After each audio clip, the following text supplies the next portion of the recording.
encounter was a victory, but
I'm just going to go ahead and get this out of the way now. encounter was a victory, but I think that we've shown it as an example of what not to do. Oh, man, why? I don't know why this thing's blurring so hard. My bad. But, yeah, Carolina couldn't get out of their own way tonight. Man, they kind of didn't deserve to win that game just based on how bad they were on two of Vancouver's 3 goals. But, they did enough to get it done. So I'm not going to be too upset with them. But if they play that way tomorrow night, they're going to get killed. Like they gotta clean a lot of stuff up. But we're going to get into all that. Get in some comments here first. Will, what's up, dude? What a game. Why is this thing? Hold up. Let me fix this. This is not supposed to look like this. Mine's supposed to be red. Red. There we go. Thank you. Red. Yes. There we go. Thank you. All right. I don't know why, but StreamYard reset all my damn settings. All right, there we go. Now it's fixed. Will says, what a game. Canes were their own worst enemy tonight. Got themselves out of the way for the win. Yeah, that's the best way to put it. They were that game should have been way less interesting than it was. Like, don't get me wrong, I love an exciting Aho overtime winner and all, but that game should not have been remotely close. And when we start looking at the numbers, you'll see why if you don't already. It just, there was absolutely that shouldn't have been that close of a game. Raleigh 98, whoa, what a win. Great bounce back from the boys. They'll need to be better against Edmonton, though. Yeah, if they play this way tomorrow night, they're going to get destroyed. This was by far shot. There, finally, this thing's focusing in. I know I'm ugly, camera, but come on. No, if they play that way tomorrow night, they're going to get destroyed. They can't do that. They really can't.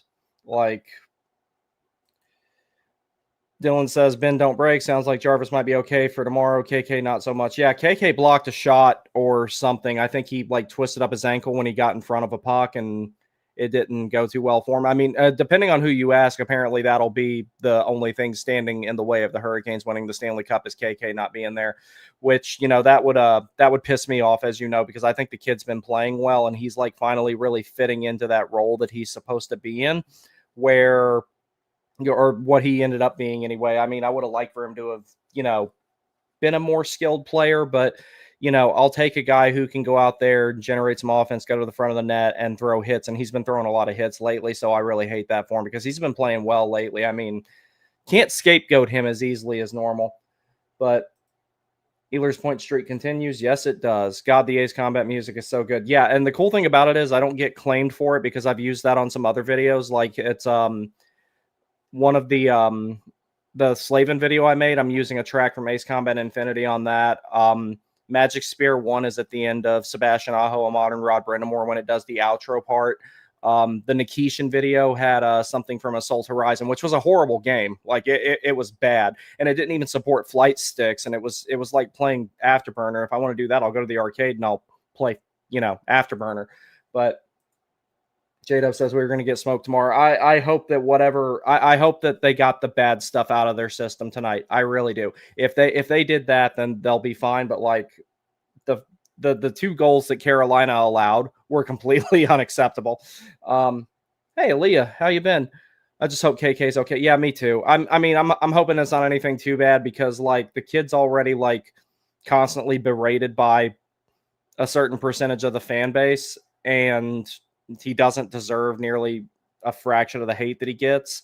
And he's definitely worked to improve his skating because like he last season he couldn't skate worth a damn, and now he's like skating pretty well even for being a little bit on the clunkier side. But he's skating a lot better than I think he ever has. And he's using his frame, he's using his reach, he's generated some good chances here and there. And it's like, and then there's a lot of people in the media down on KK too, but I'm not going to get into all that before I, cause myself more trouble than it's worth. Dylan says, sitting up here watching some more hockey, I wouldn't hate having the big goalie from Utah. Are you talking about Ingram? Aaliyah says, I'm good. I tweeted that I sent to Svetch Hattie. He was so close. He was. Hornets going to OT also. Yeah, I've never really been a big NBA guy, and I don't think I would be now just because it's like the no defense league. And, if I watch basketball, I watch college. And, this is the part where I'm going to get mass unfollowed. I like the UNC Tar Heels. I've had more people unfollow me over liking the Tar Heels than probably anything else, which, it's just the way it is. But, I grew up in Fayetteville, and that's mostly Tar Heels territory. Raleigh 98 says Ghost started slow but ended up with 3 assists. Hope that gets him going. Yeah, and he was doing better at walking the blue line and keeping the puck in and all that type of stuff because he fumbled the shit out of the puck a few times in the last game when the first one back, and then this one he finally got himself together a little bit. His passing was really good. He made a couple of good defensive plays. Took him a little bit to get going. Kirill Vejmelka, yeah, that's someone I wanted Carolina to look into getting, and then they ended up extending him, so Carolina's not going to get him. I've always liked Vejmelka. And I've always said that if the 32 goalies that are currently starters right now all retired at once, Vejmelka would be in the top 5 in the league. I think he's much better than what people give him credit for. And, that's seeing more than just the sample size of what he's done to Carolina in the past. That's just from watching him play other games, even when they were still in Arizona and everything. And I thought that he was really good then. That's someone I wanted Carolina to potentially try and get. But let's get into the stuff here. I actually had time to put the entire thing together tonight. I won't get to do this all the time. I'm very sorry. I'm still like kind of condensing the format so that way I can do it more often. Connor Ingram got bought out though, didn't he? Yeah, that's right. Don't sue me. This is where I got all the information.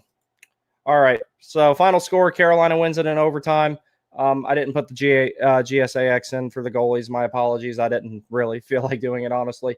Carolina 4.23 expected goals total to Vancouver's 1.17. Carolina scored 5-on-5 twice, and to Vancouver's 1. Expected goals, Carolina had 3.85 to Vancouver's 0.8. Penalty minutes were even at 4. Power play, both teams were at 50%. Shorthanded goals, Carolina did not score 1, but gave up 1. Very uncharacteristic. 94 shot attempts by the Canes to 30 total for the Canucks. Shots blocked, 29 for... That's backwards, actually. That should be the other way around. 29 for the Canucks, 4 for the Canes. Face-off percentage, 51.6 to 48.4.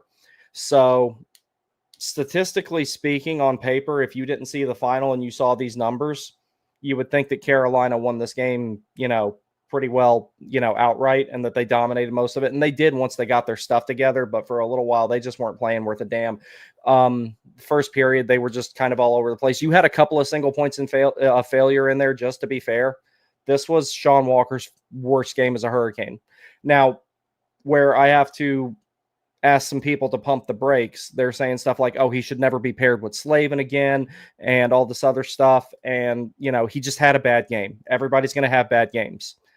Aho has bad games. Should he not be the top line center anymore? Should he have to play with Carrier and Martinook instead? No, it's just things happen. He just had a bad game. He had a rough night. He'll bounce back from it. This is the exception, not the rule when it comes to Sean Walker. He's got a very complete game. Just tonight, he was just off. He just couldn't get it together tonight. And 2 of those goals were kind of his fault. Well, I won't say kind of. 2 of them were his fault because one of them was that really boneheaded turnover. And then the other one, he took that really stupid penalty behind the play. And he's lucky he doesn't get called for that more often because he irritates the shit out of people behind the play, jabbing them and slashing them with the stick here and there. And he does it to get under their skin, which is fine. That needs to be done. But he's lucky he doesn't get penalized more often than what he does. All right. Okay, hold up. I got to address these right here. Okay. Lightning NC says, very glad that Svets finally went for another mission again. Even when it doesn't work, it's valuable because it can draw defenders away to free up other guys. Yeah, and it also, freaks the goalie out, too, because they don't know if they should try to hug the post, so they're going to, really commit to that side and try and seal that post, and that opens up the other side of the net for some really good opportunities as well. JW says, I've been critical of KK in the past, particularly after Game 5 versus Florida last year. Yeah, he sucked in that game, and he took that really stupid penalty. I won't argue with anybody on that. But he's really settled into a nice role now that he has less responsibility and expectation to be a 2C. Yeah, and that's one thing that I want to point out, and that's something I want to do a more extensive discussion on one day. At one point in time, Jordan Staal was considered to have one of the worst, not this current contract, but his previous one. Jordan Staal was considered to have one of the worst contracts in the National Hockey League. Everyone's like, oh, he's not good enough to carry his team. Okay, no shit. We already knew that. So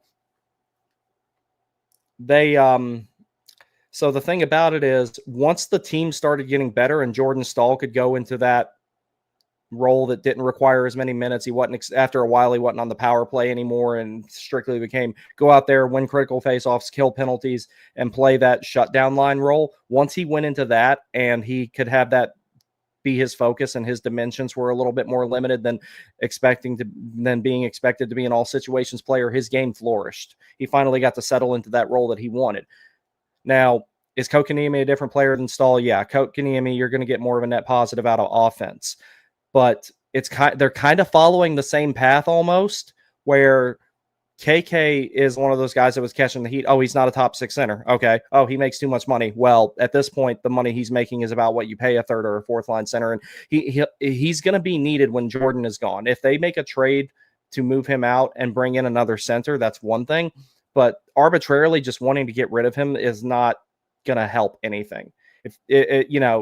Stankoven is doing well at the second line center position, but it's still too early to tell if that's going to permanently stick. And that's with me saying that Stankoven has the highest ceiling of all the younger players on the team right now, that he's the only guy on this team I think could legitimately possibly be a little bit better than Jarvis. So that's why it's like, I told people many a times, don't give up on him, but they just wanted to scapegoat him. And a lot of time, the 100% of the time, Rod apologists wanted to scapegoat him because they noticed that Rod was reducing his ice time relatively often. But now he's got the type of line mates to fit him, guys who are not super skilled, but they play kind of a crash and bang game like he does. They make up for some of the speed that he may lack, and now he's doing fine. So I think a few years from now, should Kotkaniemi continue to be a Hurricane, we're going to look back on this and we're going to see that parallel with him and Jordan Staal of like, oh, well, he's not cut out for that role. He's making too much money, blah, blah, blah. But then he settles into a different role, one that he's more cut out for. And a lot of that will start to go away. So I'm hoping that things will start getting looked at that way because he's done a lot to improve his game. Anyway, J-Dub says people happy with KK now because he was never more than a 4C. He's better than a 4C. He's at least a 3, and Carolina structures their roster a little bit differently where someone like him would, play a heavy offensive zone start, not so much of a defensive shutdown matchup type of role. But, he centers a line that you try to send out there to go up against another team's bottom 6 and come out on top. And that's exactly what he's made for. He's definitely better than Jankowski. I'm tired of hearing people say that Jankowski's better than him just because he went on that 7-for-7 shot, 100% shooting percentage insanity run that he went on last season. The best players in the league can't maintain that. Mark Jankowski's not going to do it. I like Jankowski, but this whole idea that he's in any way better than Kotkaniemi, that's, even if you isolate it defensively, I'm not even 110% convinced of that. And, Kotkaniemi is one of the few guys on this team that will lay a body on someone. And, that's something that this team has year over year lacked, is physicality. So if you're going to move that out, physicality has to come back with it. But leave him with Robinson and Hull. He's got a good role now. He'll be fine. So At least we got a power play goal. Yeah, that was nice, especially off of a set play like that, especially with someone who doesn't normally take the face off taking it. But Aho can't stop getting waved out during the power play to save his life right now. I'm wondering if the linesmen have an agenda against him, because there was one time he got waved out tonight when he lined up with Elias Pettersson, who's allegedly better defensively than he is. That's the funniest shit I've ever heard. Where they both should have got waved out, or neither one of them should have got waved out. So like the linesman anti-Aho agenda is real. Vancouver fans calling for Svech's head for elbowing someone in the head. I guess I missed that. I didn't see any of that, and I watched the entire game, and I was taking notes the whole time. That shit didn't happen. They're making stuff up. They're just pissed off that they suck. They're just mad because Svech was all over them. Yeah, that's all it was. There's a lot of Canucks fans I like, and they're kind of like my second favorite team in a lot of ways, but that was more so in the Kessler, Sedin, Bieksa days that I liked them a whole lot. Mason Raymond, I liked him a lot too. It's AK50 is one of my favorite accounts on X. He comes up with trade proposals that actually make sense, and he does it in a better way than anybody I've ever seen. So Daniel says, getting in the stream late now. What a game. Yeah, that was a great one. No, I can't find the clip of the elbow. Give me a sec. Oh, well, I mean, if there was one, I mean, I'll gladly look at it, but I personally didn't notice it. I know he threw some really big hits tonight, but I didn't see one where he blatantly chicken winged anybody Trouba style.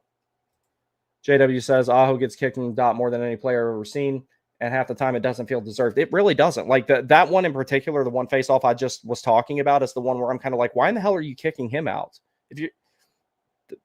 I didn't understand that one. KK destroyed someone, I forgot who. Also, the key shove of Kane off the puck was good to see. Couldn't have happened to a better person. Yeah, I'm not a big Evander Kane fan, and I'm surprised I'm not catching more heat for what I said about him on X, but I don't care. I really like Utah. Yeah, Utah's cool. I like their sweaters. Their sweaters are cool. All right, so let's get into this stuff here. So first period did not go well. Top banner would tell you otherwise, but shot attempts were 23-7 for Carolina in the first period, 8-5 for shots on goal. Expected goals 102 to 0.36 for Carolina. 2 goals apiece in this period. It should not have been that way. Max Sasson scored on, he came into a fortunate situation when Gostisbehere and former Hurricane Mackenzie McEachran, playoff legend Mackenzie McEachran, collided, and he was able to go get that loose puck and go to the front of the net. Kochekov had a little bit of hesitancy on that. He didn't know how far he should have how far to challenge on that. You could kind of tell that he started to come out to challenge that really far, and then he kind of hesitated and stayed in his crease. And Sasson got a shot in the 5-hole that, that's one of those times where I think you need a save from your goaltender, or you need a little bit different of an execution at attempting that save from your goaltender. But all in all, that was just a bad situation. That's not necessarily Kochekov's fault. You can't really blame Gostisbehere either, just because that collision didn't end well. So that's one that you just kind of flush that and move on to the next one. Anyway, so Kane start with the stall line, which was a good idea, kind of set the tone after how poorly the last game went. Walker and Gostisbehere, known quantity, 5 known quantities going on to start the game and set the tone. I thought that was good. They had good early jumps, set some chances. Stankoven used his skating ability a couple minutes later to generate a chance that was really good. So that was one thing I really liked about Stankoven's game tonight. There was one particular time that he was at the blue line. He scooped up a loose puck, and you would have thought he was going to the middle, and he cut to the outside really quick. His skating is incredible. He's the best skater on the team now. So Gostisbehere, as I said, collided with Mackenzie McEachran. Max Sasson scores 5-hole. Kochekov, like I said, he was a little indecisive on that one, but I don't entirely put that one on him. That breakdown didn't do him any favors, though. Shortly after that, Carolina answered relatively quickly. Svechnikov from Aho and Jarvis. This was just a great play. Vancouver attempts to clear the zone. Jarvis bats it down out of midair, sends it back down along the boards towards Aho, and Aho has this beautiful cross-ice diagonal pass to Svechnikov, who puts a good finishing wrister on it, and that's what you want to see from Svechnikov. So then after that, we had that scary moment. Jarvis generated a great chance. He went below the goal line. Svechnikov was down there too, and they were just kind of mucking and grinding for a puck, and he accidentally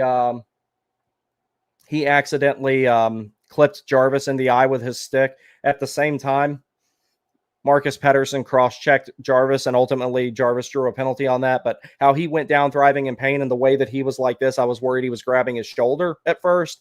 And then I saw he was grabbing his eye. I was like, oh, shit. And I was really worried. And part of the reason I was really worried about that, when I was a kid, I was watching the Fayetteville Fire Ants back in the day. It was in the SPHL. There was a gentleman by the name of Chad Peck. I think he's no longer with us. I believe he passed away several years ago from unrelated things. He got hit in the eye, and he actually lost his eye. And when I say he lost his eye, close your ears for a few seconds if you have sensitive stomachs. His eye actually fucking popped out of his head. I'm not even kidding. His eye actually came out, and they rinsed it off with water and tried to put it back in temporarily to get him to the hospital. That's how bad it was. Anyway, so that's over. Or am I thinking of Corey Peterson? But someone from the Fire Ants that happened to.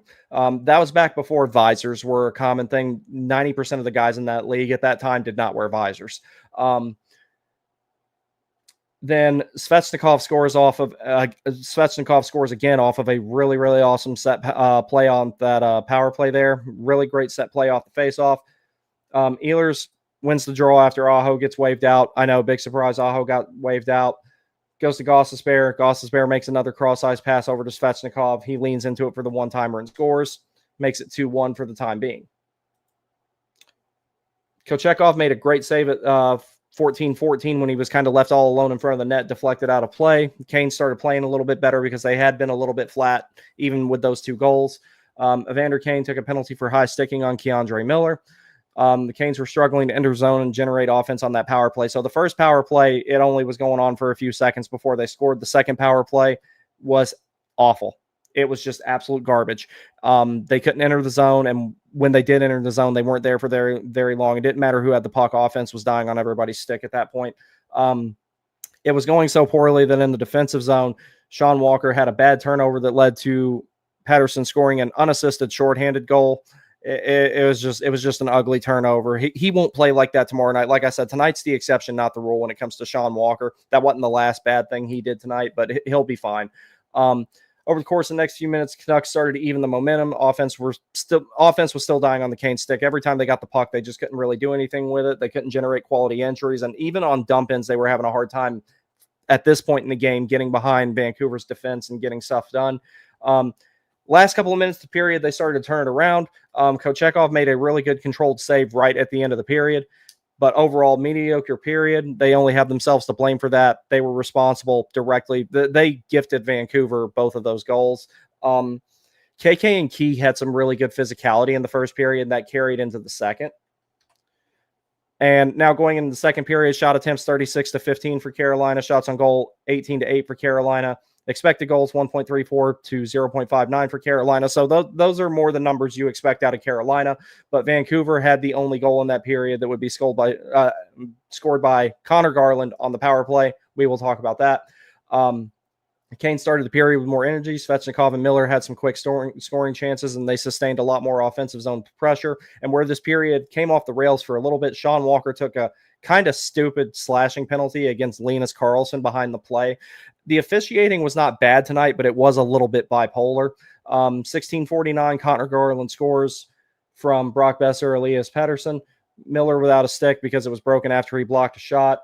One-timer off 2 well-executed cross-ice passes. Canes looked slow. Canucks made a push. Nystrom made a great 200-foot play where he made a really good defensive play, took it to the other end, circled the wagons, set up a chance for Aho. Nikishin was very offensively active tonight. He was enjoying jumping in the rush, pinching, generating shots, taking some shots on net of his own. Nikishin didn't really have much to show for this game, but I was very happy with how he played. Quiet, but good defensively. 12:46, Jackson Blake hooking on Drew O'Connor. Good kill, and it helps kind of start to swing things back in Carolina's favor at that point. I thought that penalty, considering how they had been officiating that game up to that point, was kind of weak. Nothing egregiously bad compared to the other ones they called, but it was just kind of inconsistent. But like I said, the officiating was good tonight. It had a couple of bipolar moments, that one being principal among them. From the 9:30 mark to the end of the period, Canes forced some consecutive icings a couple of times and started to gain an edge during that sustained pressure. They passed up a couple of good opportunities to shoot. There was one time Stankoven had it, should have shot the puck. Ehlers had it one time, and he should have shot the puck a little bit faster, and maybe he would have scored. Gostisbehere hit the post. I take responsibility for that. But they would turn it around a whole lot more in the third period. Third period was kind of boring, and that's how you know that the Canes were playing better.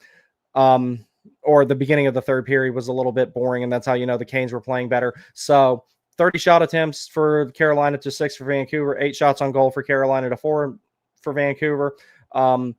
1.57 expected goals for Carolina, 0.17 for Vancouver. So they were really suppressing their shots. Vancouver was held to only 6 shot attempts, 4 of them being on goal. None of them were really high quality chances, and they did not score in the third period.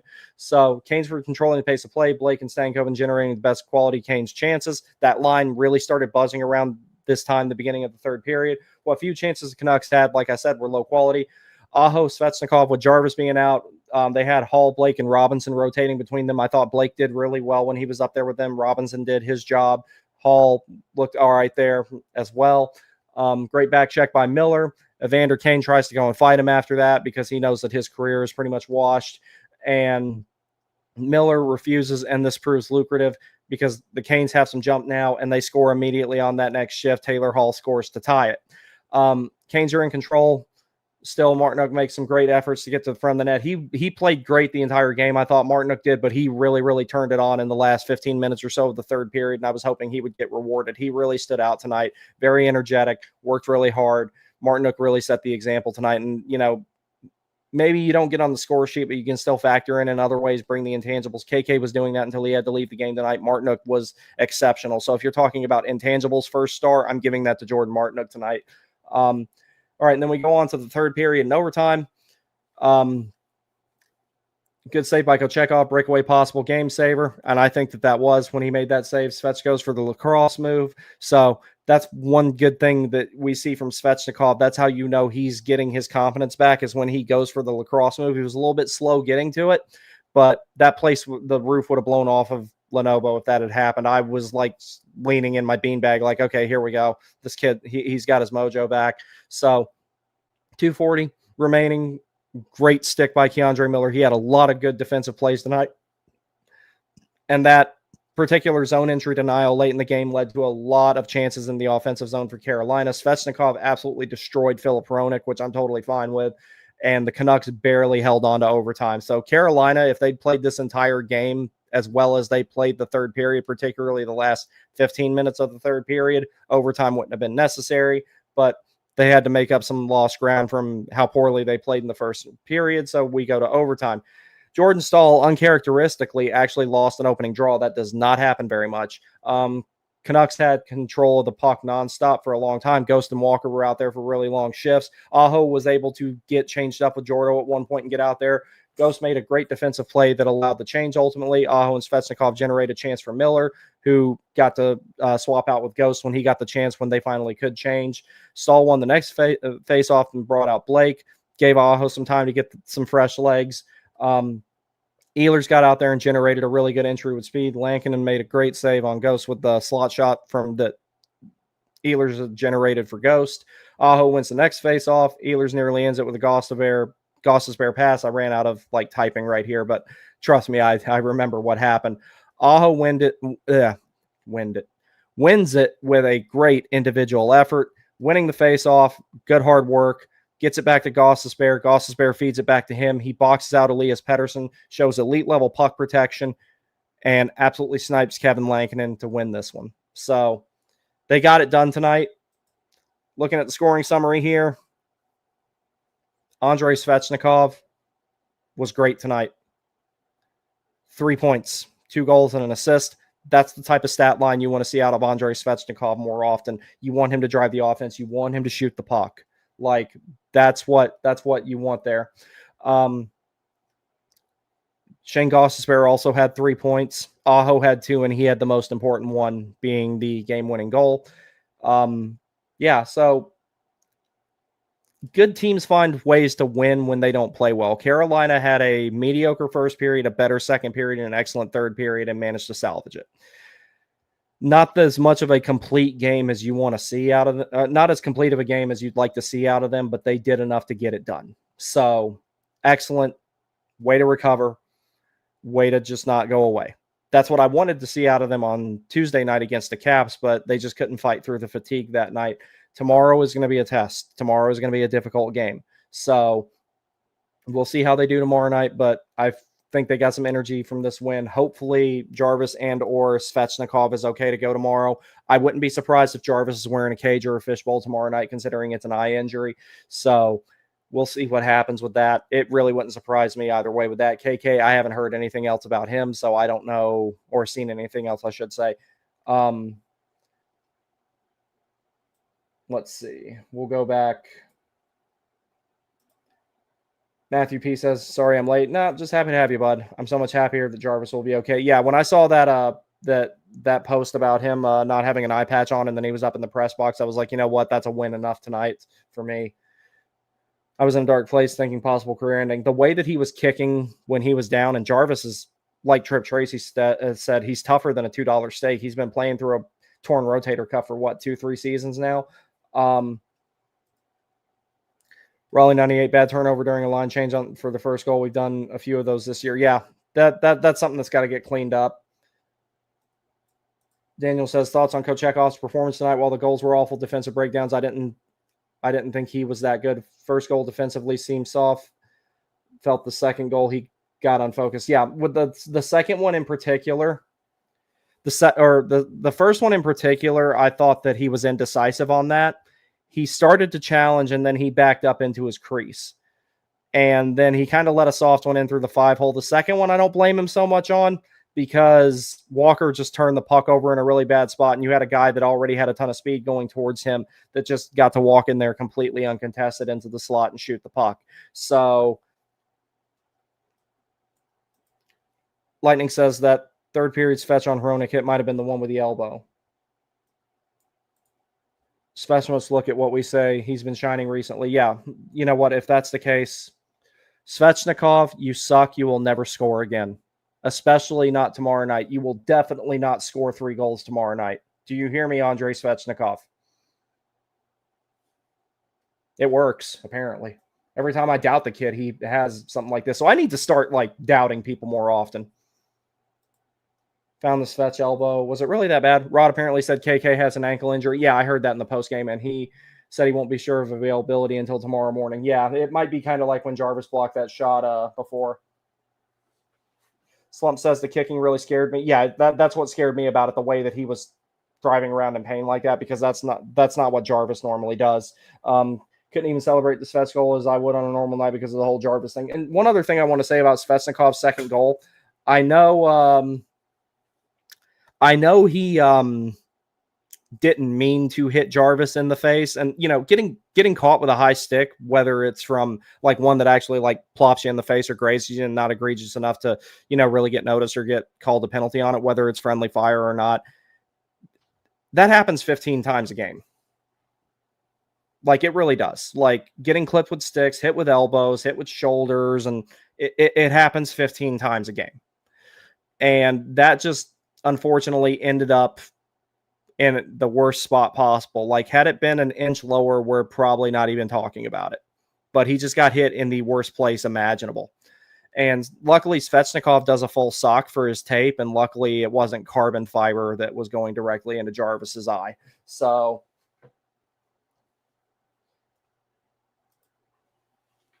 Svech knocked Hronik down with an elbow to the head. Oh, well, I didn't see that. I didn't see him chicken wing anybody. I mean, if someone shows it to me, I mean, I'm not gonna deny video evidence. I mean, I know I use stats, but I'm not like these stat bros that base their lives off of heat maps and charts and will use that to try and deny what they actually see when they watch a game. If they watch the games, I don't think they do. I think hockey's a little too violent for those nerds.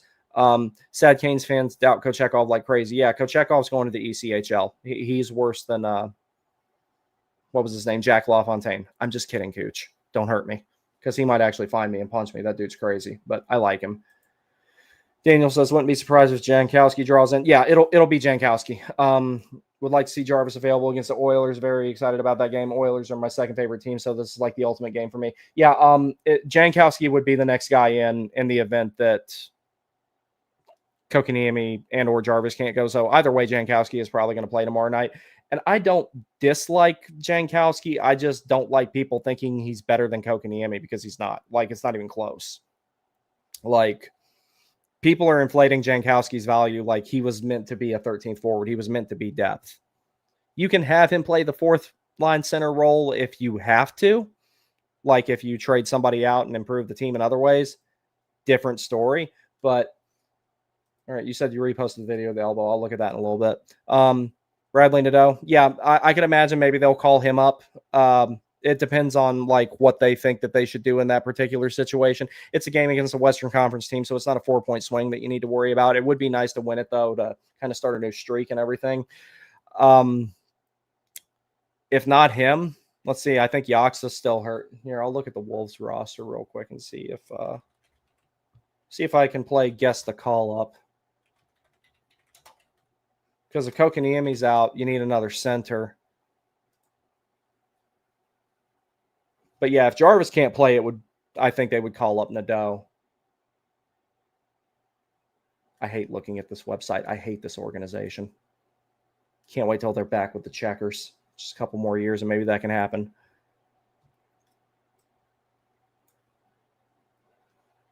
So let's see.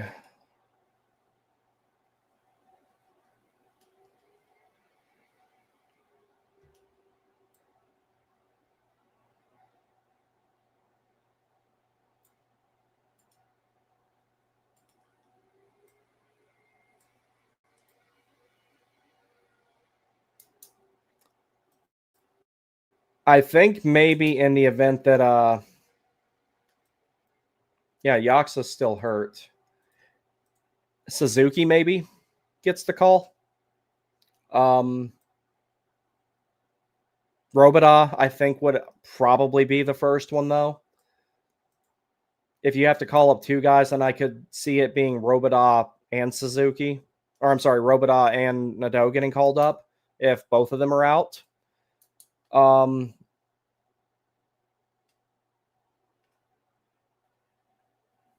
But yeah, Jankowski's going to play either way. That's no question. Because he's already with the team and everything, and that's what he's for, is to play games. You know, that's what he's for, is to play games when you're missing a forward. So I would say either way, Jankowski is in. So let's see, that would give you Aho, Jordo, Stankoven, and Jankowski for the centers. And if by some chance, which I don't think this will happen, that Jarvis is out and Kokoniemi is not, then I still think you have Jankowski play either way. That's what I think. That's what I imagine will happen. In the event that they had to call somebody else up, or if they called somebody else up just to have another guy on the roster, then probably Nadeau or Robida, one of those two. Third place, I'll give an honorable mention to Suzuki, but unfortunately, I just don't think he's a mainstay NHL player. I like him, but he's just, injuries kind of derailed how good he could have been, unfortunately.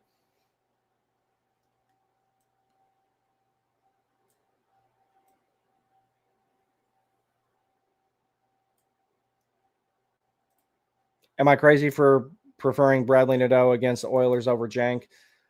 Not necessarily, no, but the thing is, Jankowski's a certified NHL player. Nadeau will be. He's just not there yet. He's got to put some muscle on more than anything, because he gets pushed off the puck too easy, but he's still got like one of the greatest shots that I've ever seen. He's the best shot in the organization currently. He might be the best like legitimate shooter the Hurricanes have ever had, at least in this era. So I think that I think maybe there's a case for that, but if I had to pick somebody out of everybody in Chicago right now that would potentially get called up, it might be Robida. It just depends on who is in it and out tomorrow. So JW says Nadeau isn't a center. Correct. If KK can't play, it's almost, yeah, it's Jankowski's going to play one way or another. It's just a question of whether you need one or two players. Should we worry about Jarvis missing a bunch of games now? I wouldn't. What I was worried about was that he was, like I said, initially I was worried he hurt his shoulder. And then I saw he was grabbing his face, and then I saw he was like favoring his eye. I was like, oh, that's not good. But the fact that he walked out not wearing an eye patch and then went to the press box, I was worried like that he was on his way to the hospital for them to try and save his eye or something. That's what I was worried about. Luckily, that's not the case, and I wouldn't be surprised if Jarvis just wears a fishbowl or a cage and plays tomorrow night. That wouldn't surprise me at all. Lightning says, did we ever get an explanation why the Checkers left in the first place? So basically what that came down to was the short version of that is the previous owner of the team, a gentleman by the name of Michael Kahn, I believe it was, and Tom Dundon did not see eye to eye on the business side of things. And that was around the time the rumors started going around that the Hurricanes were going to affiliate with the Wolves. And I was like, oh, geez, I wonder what this is about. And I was like, I didn't buy it at first. And then it actually occurred. And then they ended up, the Checkers started affiliating with the Panthers because they were one of one teams left. And we know how messy the Hurricanes and Wolves affiliation has been. Now, it's not been so bad lately because the Hurricanes took over hockey operations. And, you know, the moron that was writing hit pieces against the Canes, he's kind of stopped now because his last attempt to do it fell completely flat, because he said this stuff about that the Hurricanes were going to force the Wolves to wear the red and black Hurricanes gloves as opposed to buying them new ones or ordering them new ones or something, and that they weren't going to pay for the practice facility, which as we speak is being built. None of the things that he said were going to happen in that case happened, not one. So that's one of the reasons I don't like these journalists that do all this anonymous source bullshit, and especially when it doesn't come true. None of it came true. And this is the part where they'll probably say, oh, well, it didn't come true because my source leaked it to me and the media pressure, blah, blah, blah, blah, blah. No, that's all bullshit. I don't buy that. You're not the fucking CIA, dude. You don't need to protect your sources. You're not worried about them getting killed by ISIS or something. But essentially what it came down to was Dundon and Kahn didn't agree on the business side of things. Now, the good news is the Checkers are now owned by the same ownership group as the Greensboro Gargoyles. I forget who all is involved in that organization, but I know that Kevin Harvick is a minority owner of it. And he was a NASCAR driver for a long time. He's part of it. And he lives in North Carolina, so maybe, or he did live in North Carolina. I don't know if he still does. So he may be a factor. And whoever else wants that, the Gargoyles being part of that pipeline may be a factor, because then at that point you have the Hurricanes, Checkers, and Gargoyles in that affiliation pipeline. And that's kind of, you know, that would be kind of ideal so that you don't have to call someone up and fly them all the way out of Chicago to Carolina. And then just to be perfectly honest, when it comes to Chicago Wolves fans, if they were fans of SPHL teams, they would die.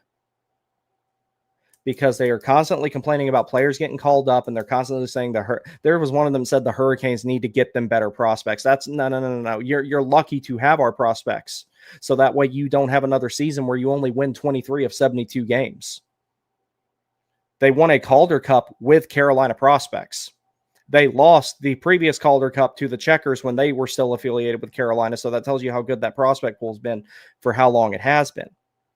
So their fans and their attitude towards the club that, you know, makes them relevant, and that's this one, it's really nauseating and it's really disgusting.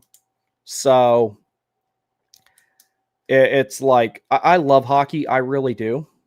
But when you have the consecutive game counter on your X bio, like one of their guys do, like, you have to enjoy other things in life. You can't be one-dimensional. It'll drive you insane. That's why I also enjoy these things. That steering wheel back there has seen a whole lot of use today. Baseball, numerous other interests that I have, but it's like this guy's life centers around the Chicago Wolves, and I mean that in the most literal sense. And they are constantly complaining about what the Hurricanes are and aren't doing for them, when they should be grateful from what they have for the Hurricanes, because their little lone wolves experiment didn't go well. All it did was give somebody some PR that didn't deserve it. And I'm standing by that I think that guy was lying. But hopefully that'll be fixed here soon. Daniel says if KK is out, you want Jank for the body and to fill that role. Nadeau would replace a winger in the top six, so someone like Jarvis. Yeah, like I said, it just depends on who's out tomorrow, and then we'll know. But right now, in order, Jankowski is probably definitive either way. And then from there, it would be either Robidas, Nadeau, and then I guess the third option would be Suzuki. But I think if they have to call anybody up, it's going to be either Robidas or Nadeau, depending on the need. Could it be both Nadeau and Jank? Yeah, I could see that. Yeah, Nadeau could fill in for Jarvis if he misses time. I could see that. And also, that gives you a good chance to get a good look of what how Nadeau would play with Aho and Svechnikov. That would actually be something interesting to see, especially considering Nadeau is more of a winger that's a right-handed shot by trade, i.e. same thing with Svechnikov, but on the other side of the ice being a left-handed shot who plays right. I would be interested to see the chemistry in that line if you get an extended look at it. Blake would probably get Jarvis' spot in Nadeau. Phil Blake's spot in Nadeau would unfortunately probably get killed in a first-line role. He might, but I've also, like, Stankoven's doing fine in his role. I know that's the second-line role, but, like, he's doing fine. A lot of times you can play above your size. Jarvis, Blake, and Stankoven do that all the time. That's something Nadeau can learn to do, but he's just got to bulk up a little bit, and he'll be fine. And he doesn't even have to bulk up a ton. He just has to, like, put on, like, maybe 10 pounds of muscle. If that. He might be okay with 8 or as little as 5. I don't know what the exact nuance is there, but, like, just to not get pushed off the puck, he just needs to put on some more muscle. He'll be okay. Ethan, what's up, dude? At this point, I'm just pissed this team can't stay healthy. They are doing so much to the good, but everything.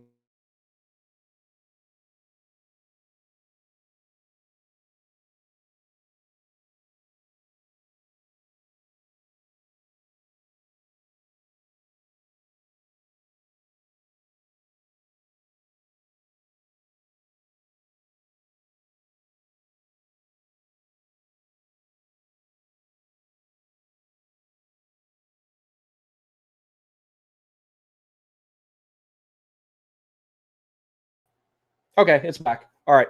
I don't know why that did that, but yeah, it's like if they're going to get a bunch of injuries, I'd rather them just get it out of the way now and be healthy come the playoffs, because I want to see what this team can do fully healthy in the playoffs, because, you know, it's like fully healthy team in 22-23 probably beats Florida and at least puts up a good fight against Vegas, even though they were, like, way over the cap because Mark Stone went on vacation again in February like he always does.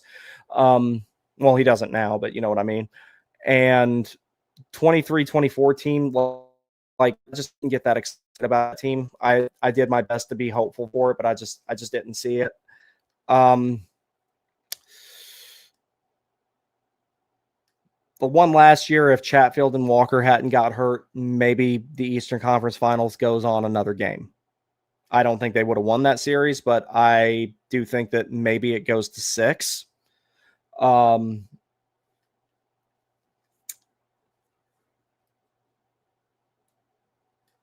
Maybe, but this team right here, roster structure wise, amount of talent, is the best one the Canes have had in this era.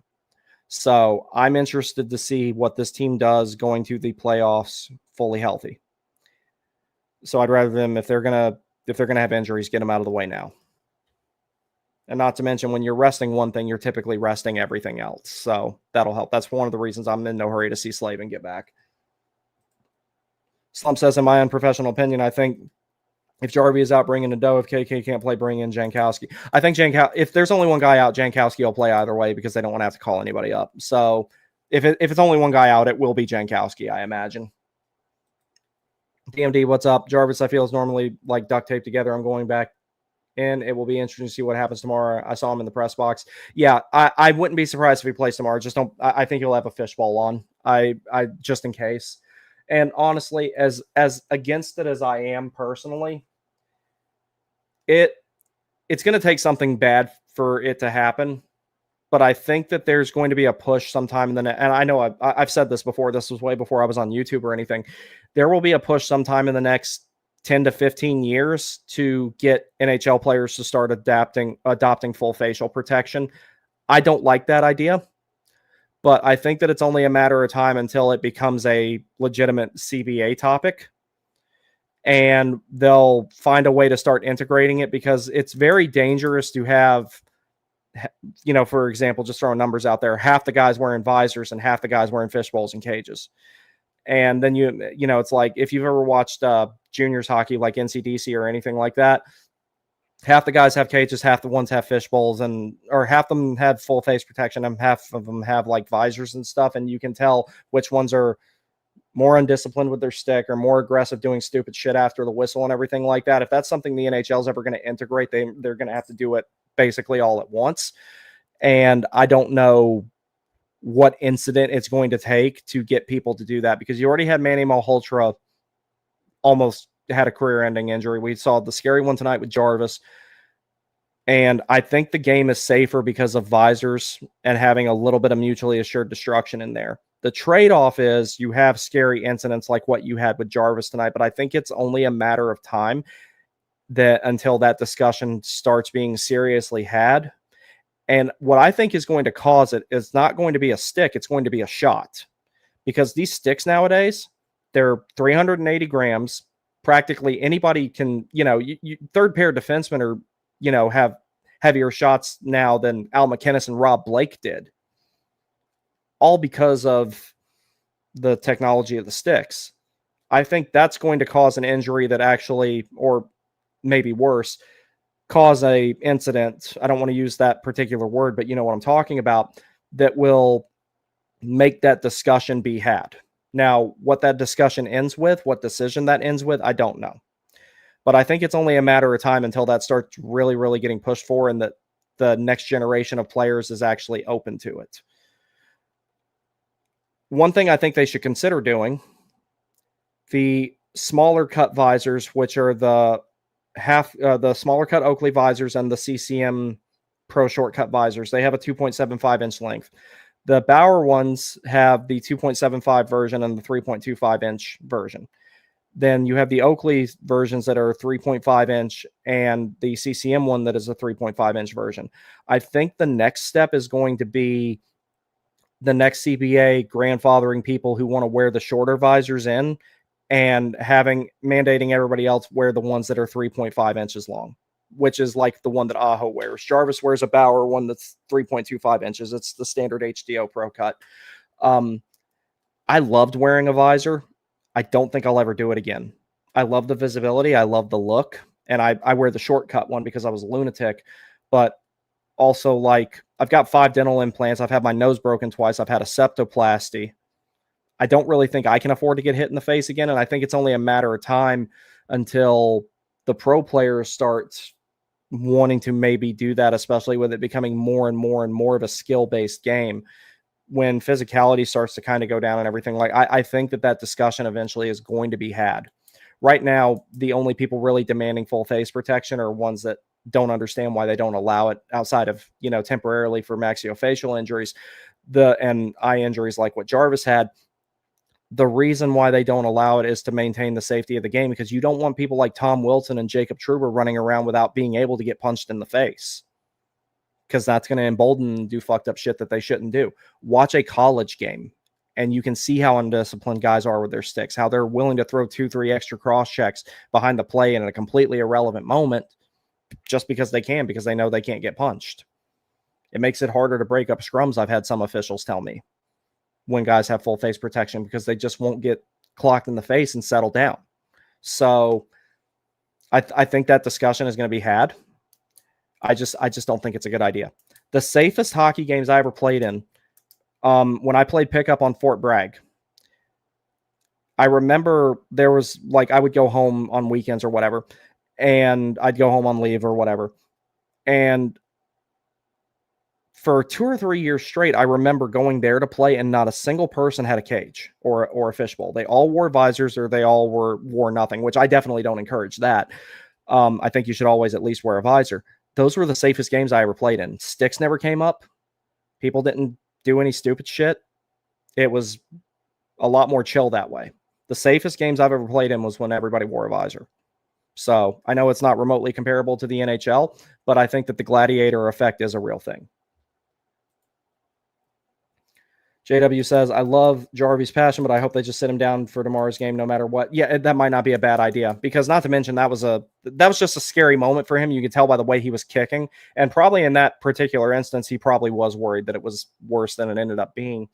So if they sit him down for nothing more than to, like, mentally, like, recover from it. Now the same thing can be true of, like, you don't want to sit for too long, because then you have time to think about it. The sooner you get back in there and rip the Band-Aid off, so to speak, might be better, but it just kind of depends. Grayson says, big win tonight, though. Glad the Canes won big, especially on Cancer Night, man. Sadly, I'm sorry to hear that, buddy. Like, you see mine over there. I love my dogs to death, so I'm sorry to hear about that.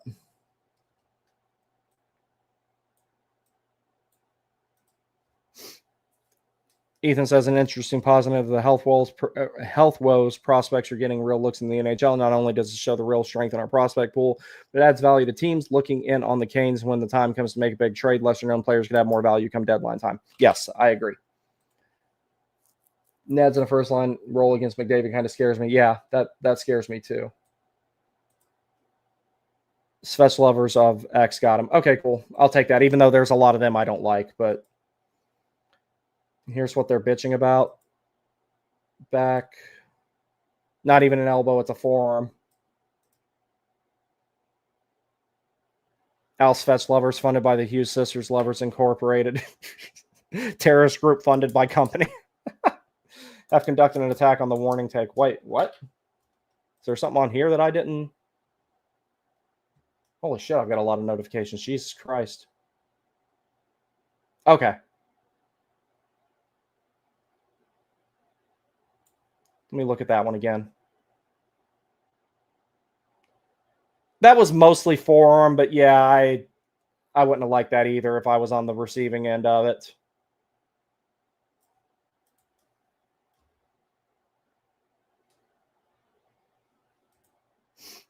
I agree. It's possible. Could have gone to Game 6 in the ECF if there was Chatfield and Walker. Best case, maybe we get a Game 7 at Lenovo and my stomach in knots. I wouldn't have been able to handle that, dude.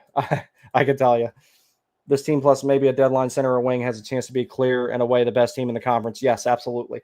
That's the one thing it's waiting on right now. And, it's not out of the question that it's good enough as is when healthy. Biggest factor in that is, your young guy. Like, what you're getting with Aho. For the most part, what you're getting with Jarvis. Is Svechnikov's reinvention of his game going to hold? Is Stankoven and Blake going to continue to take the steps they're taking? Almost everybody else on the team is, or we'll throw Miller in there too, and Nikishin. Almost everybody else, they're known quantities. Maybe something like the HVR cage. Dude, I had one of those back when I was like having my identity crisis that I need to switch to full face protection before my face gets destroyed for good. It wasn't worth a damn. That thing was way too heavy. And I have CCM helmets and it didn't even fit on there right. The only thing I like about the CCM facial protection as opposed to the Bauer ones when you're talking the full facial protection, because I have a Bauer face mask too on my helmet. The chin cups on the CCM helmets are way better. So one thing I'm going to do eventually, I'm going to get my hands on one of those CCM chin cups and I'm going to use the rivet machine to pop the chin cup off of my Bauer one and replace it with the CCM one because it's significantly better.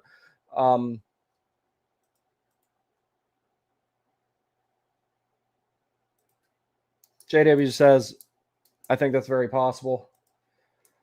Hot take: metal cage helmets are great in visibility and them really isn't an issue. I agree, especially now. So it's like with the cages now, especially if you get the second or third price point ones, the bars in them they're all made of titanium now, so it's way lighter and it's still just as protective.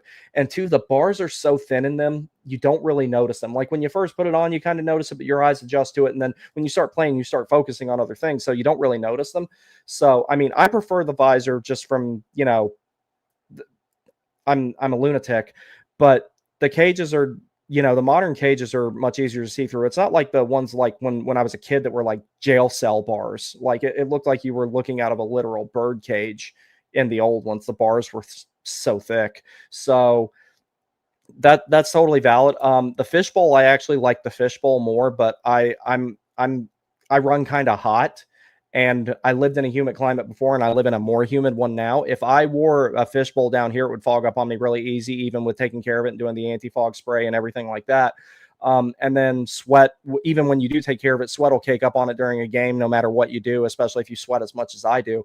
And that's the only reason I couldn't stick with that, because it got to the point where the coating just got totally worn off of it. But, it's like if I could make it work and if they weren't so expensive, I would have fishbowls on all my helmets. I actually like that a whole lot more. No, LO, I was being funny and saying this Fetch Lovers and Hughes Sisters Lovers Incorporated were the ones who froze your stream. Oh, okay.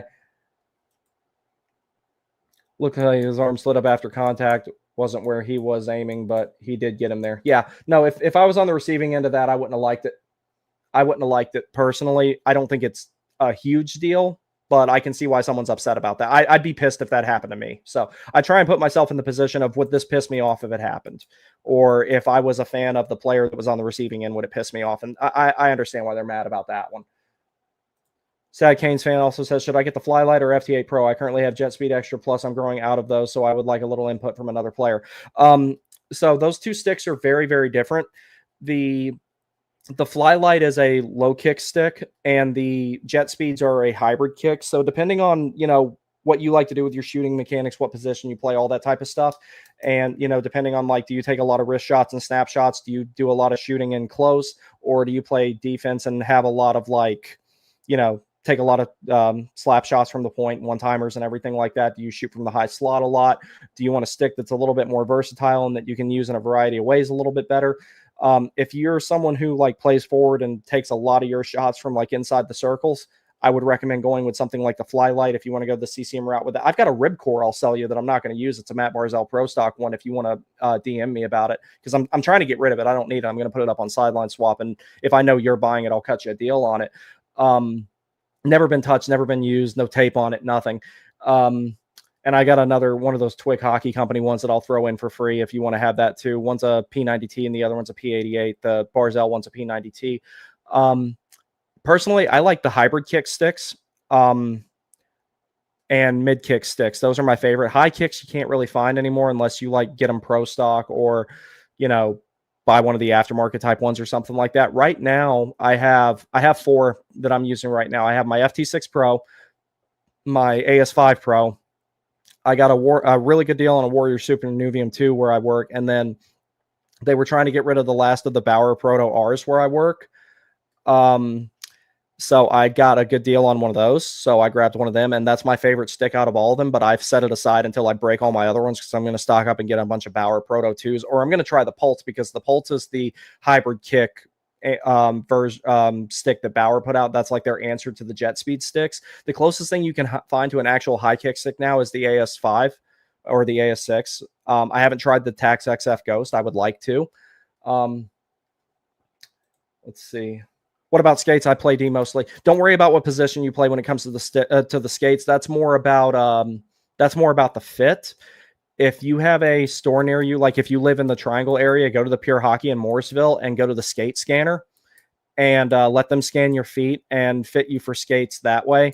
Because there's a lot of people who, like, go in there saying, like, they like the look of the Flylight Vapor skates, or they like the look of the Supreme skates more, but if your feet don't fit them, it don't make a difference. So that depends on, the volume, shape, arch, all that type of stuff of your foot. Let the scan give you a starting point at least. A lot of times it's accurate enough to where people do walk out with the exact fit that the scan says for them.